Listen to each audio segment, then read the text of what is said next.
Hello mga ka-farmers, update po tayo sa ating mga biik mga ka-farmers. Today 21 po nila ngayon mga ka-farmers. So, ito na po yung ating mga biik mga ka-farmers, mabilog na po ang kanilang mga katawan. At saka po mga ka-farmers, kumakain na po ang mga ito mga ka-farmers. At so, yan po mga ka-farmers, may inuman na rin po sila mga ka-farmers. So bukas po mga ka-farmers, schedule na naman po ng kanila pong vitamins po mga ka-farmers. Second dose po ng vitamina po mga ka-farmers. So 1 ml lang po yung itutulok natin po sa kanila. So yan lang po mga ka-farmers. Thank you for watching and happy farming.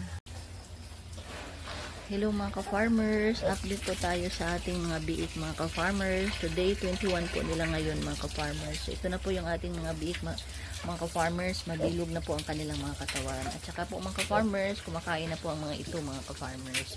At so, yan po mga ka-farmers, may inuman na rin po sila mga ka-farmers. So bukas po mga ka-farmers, schedule na naman po ng kanila pong vitamins po mga ka-farmers. Second dose po ng vitamina po mga ka-farmers. So 1 ml lang po yung itutulok natin po sa kanila. So yan lang po mga ka-farmers. Thank you for watching and happy farming.